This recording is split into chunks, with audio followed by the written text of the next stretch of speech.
Get ready. Go! Fighting games are a huge part of my life. Hell, I think it's a big part of my persona, or fursona if you want to be funny. Jokes aside, I really love fighting games, and I've been playing them all my life.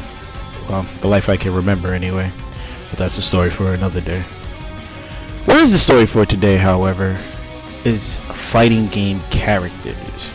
A fighting game could be notable for many things. It could be aesthetics, it could be art style, it could be mechanics, but one thing that is absolutely paramount is that a fighting game isn't worth its weight in salt without a roster to be engaged with. And in this video, I'm going to introduce to you guys today, well, 10 of my favorite mains that I have played with across all of the games that I have experienced in my lifetime. So enjoy as I spill my heart to you all with characters that I vibe with, and hopefully you will too. Also, this is me we're talking about, so there might be a lot of SK characters. Hold that, ha ha ha ha ha. Kicking things off at number 10 is someone from a fairly recent game that's going to be 5 years old next month.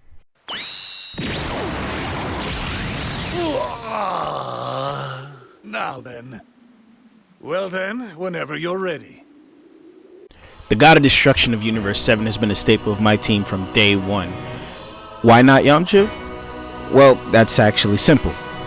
You see, back when the game first dropped, Beerus was known for being one of the weaker characters in the roster. But I am a character loyalist, as will be evident across this video. So even though he was low tier, I stuck by him, and over the years, his status changed and changed and changed, and I got to be the guy to stand right there and laugh with pride in my chest. My loyalty paid off in spades. Who's low tier now, sucker? But yeah, Beerus shenanigans is fun. His 2M is stupid, and he has one of the funniest confirms in the Spirit Bomb. Beerus is fun to swag on people with the proper assists. Oh, and Hakai, Zamasu, and Black are satisfying as hell, don't at me. Oh! I'm clipping.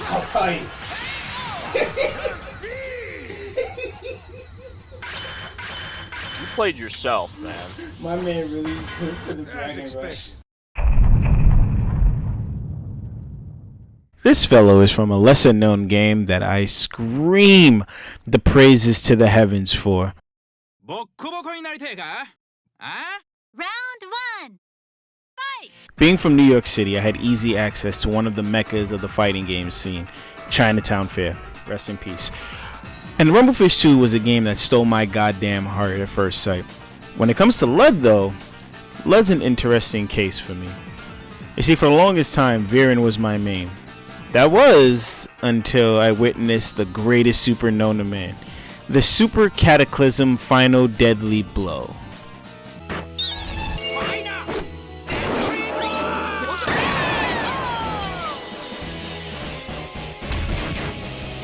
Hey! What? You said what? Yes, that is the full name of it. After seeing it and getting hit by it once, I made it my business to learn the character and to master him, at least to the best of my ability. I wasn't disappointed with his kit. His dive kick does half guard beater on block, and he has a parry that builds up heat to buff his special moves and supers. His character is a blast, he's hilarious, and I can't recommend him and the Rumblefish 2 enough.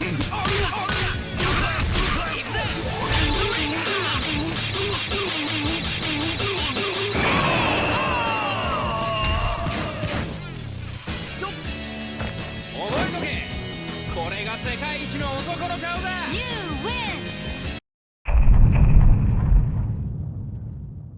Digging into the backlog with this one, but it's definitely not going to be a shocker that this guy's here. It's everybody's favorite Killer Kung Fu Wolfman. Tao Bane has always been a major part of my gaming life. Killer Kung Fu Wolfman is the truth, you know. But I have always gravitated to werewolf characters, hint hint. I will admit though, Tao Bane hits different now that I've made my mark being a bullheaded rushdown player. No matter the character or the circumstance, I'm gonna rush, and Tao Bane hits the buttons for an amazing rushdown demon. To add to that, We gotta give big shout out to the Dragon Cannon. That move is a lifesaver in so many situations. It's not even funny. Tabane is 100% a damn good character to play with, and he's actually fun to fight against too. I don't really get tilted when I fight against a good Talbot. I can't recommend this character enough. Go play Vampire Savior.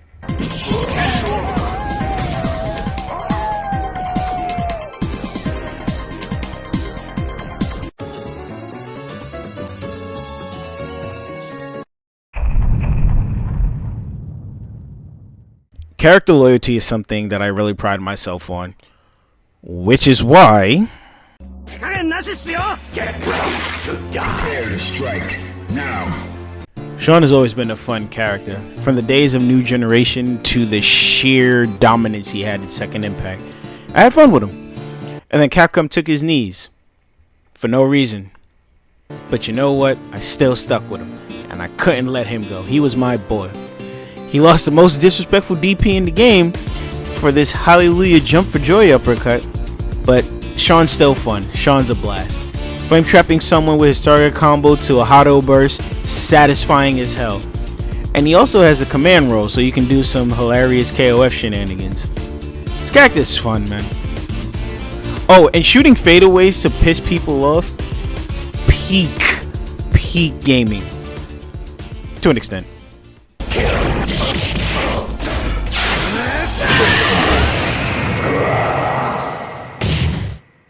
You win. Alright, that's cool.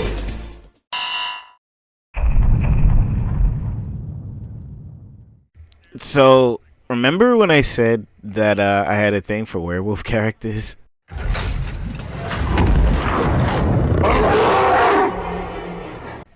Killer Instinct, a game I've been with since ground zero. Blew my mind seeing the arcade cab at the American Hero on Pennsylvania Avenue back in Brooklyn.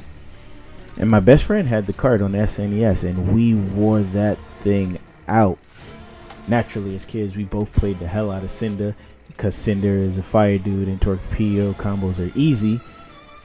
But I was looking at the werewolf dude and going, you know what? This guy's kind of fun. This dude is really fun. And my loyalty has been disabled ever since.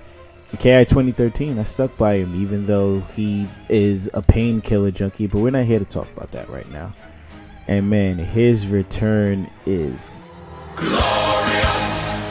Him not being a charge character is a huge boon to his Savage kit. Having a command run to go into the mix-up of overhead or low hamstring makes him a nightmare to fight against when you're against the ropes and you have to play defensively. He's a mix-up machine, and fun fact, he's the first character I got a double and triple ultra with. This character is fun. This character is a crowd pleaser because of how savage and how schmexy his combos are. I recommend picking him up. Oh, and also I have the #1 Shade Wolf Shadow on Steam. Look it up. No joke. No cap.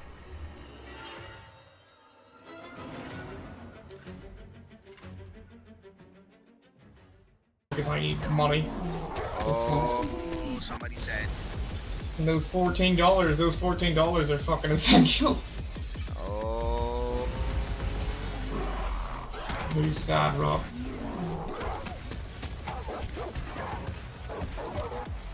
Carry his ass. Carry his ass. Juggle him. Juggle him.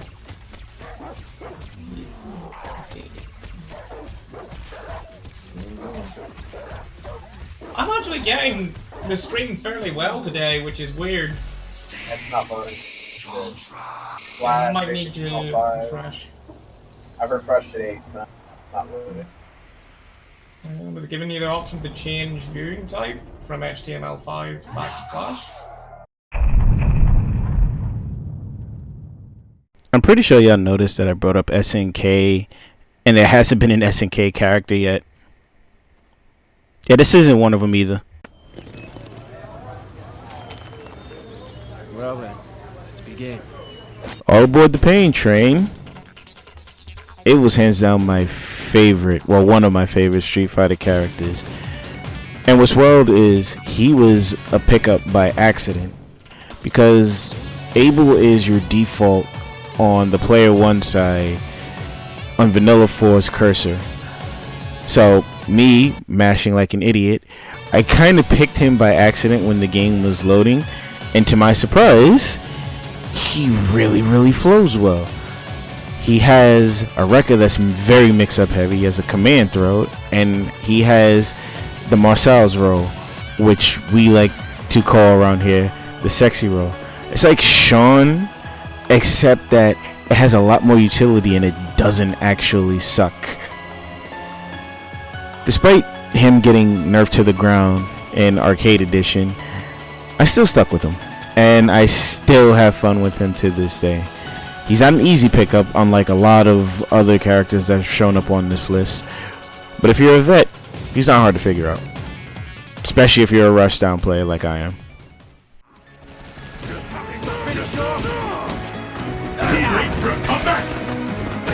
Turn it on!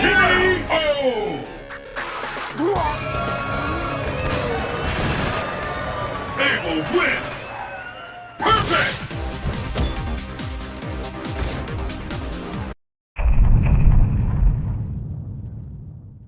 Alrighty, home stretch. Ready for an OG?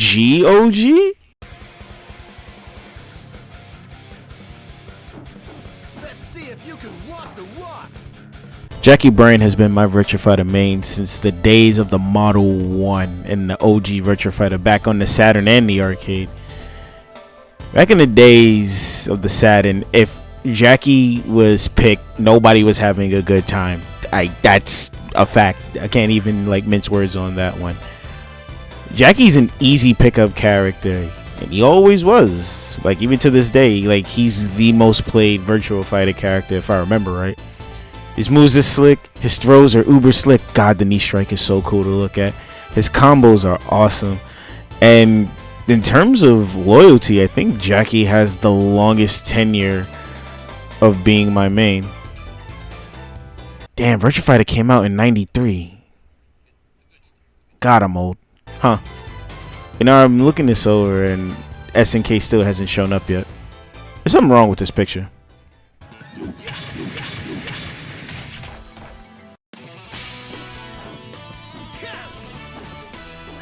Time for you. All right, bronze place. You know what's kind of funny about this one is there's somebody who's going to watch this video that has never actually squared up against this guy and is so scared of him.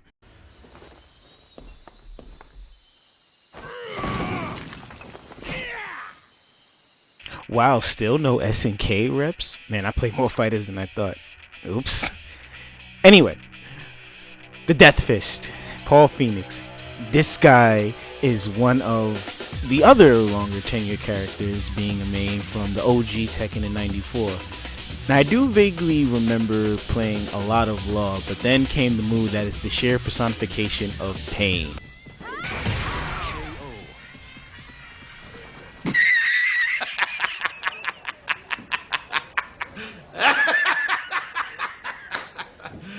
Phoenix Smasher, aka the Death Fist, is hands down one of the most satisfying moves to land of all time. Don't believe me? Here, look at Cass landed. So I want to say this again. See? It's peak. Paul as a whole is a polarizing character for a lot of people because he doesn't need to do much in order to make you cry like a baby. He hits hard, he's simple, and hearing that roar before you see someone's health bar deplete is satisfying to no end. Alright, last two. Let's get this over with.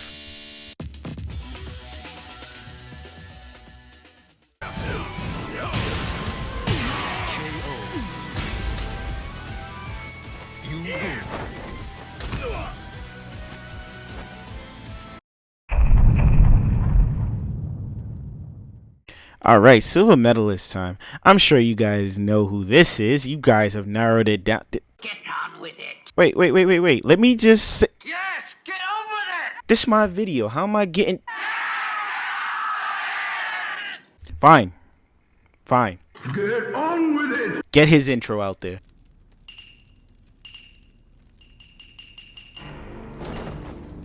Bring it on. I'll destroy you all. The King of Southtown has shockingly been one of my staples, but not for the reason that you think. If you haven't noticed up until now, I have stressed the fact that playing Rushdown is my claim to fame. And here we have a relatively defensive character out here as the silver spot in my mains. How is this possible? If I'm being honest, I think the thought process could be easily explained.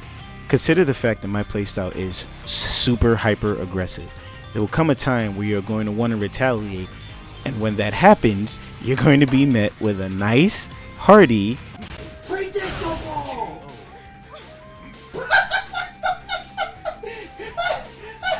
Yo, oh my god! Bro, are you serious? Are you fucking kidding me? He plugged on a predictor on a fucking counter. Oh my god, I swear to god, I really wish Cass was here. Geese's kit, while at first glance seems defensive. He's supposed to be a wall that makes you afraid to make any moves against him. But what's more scary is being forced to make moves against him, since if you have to swing on him, he's always primed to counter you. Be it his iconic Predictable! Oh my god!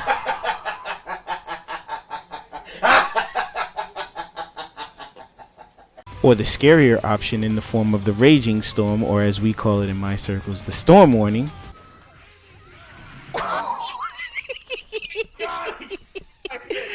And that is what we call a Storm Warning, ladies and gentlemen.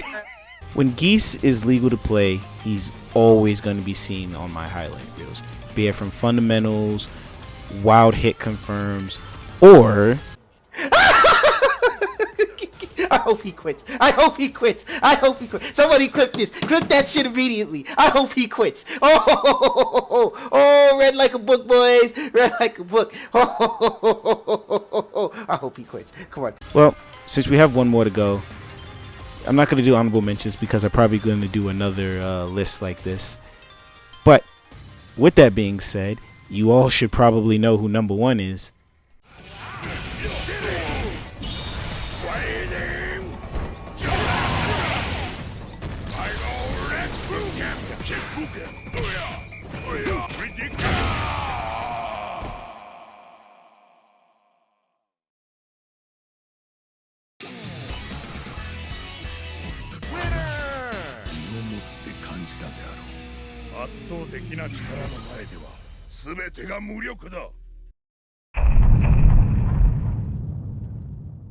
You know who it is. I know who it is. Let's not play around. Let's get this boy's music started, please.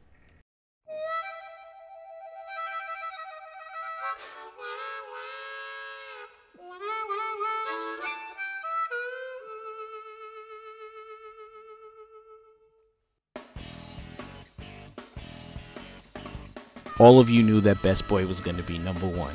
Shingo is hands down my favorite main in my arsenal. He's everybody's friend, he's a hard worker, he's the epitome of determination.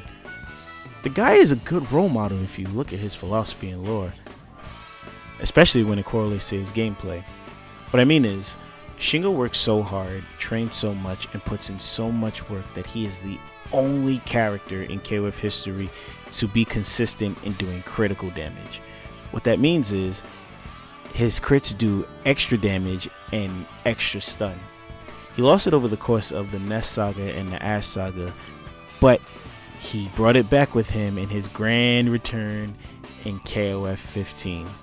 In terms of playstyle, he's more or less Kyo, but clumsy. Not that that's a bad thing, mind you. In KOF 15, the crits now lead to unconventional combo routes. At his core, Shingo is a lovable goober who's just trying to be friends with everybody. Even Iori, who is a complete asshat.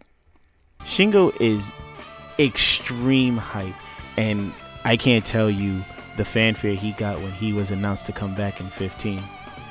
In all of his appearances, from KOF 97 to his return in KOF 15, he will always be not only Shingo, not only Mr. Critical, but as far as I'm concerned, he's always going to be the king of fighters to me.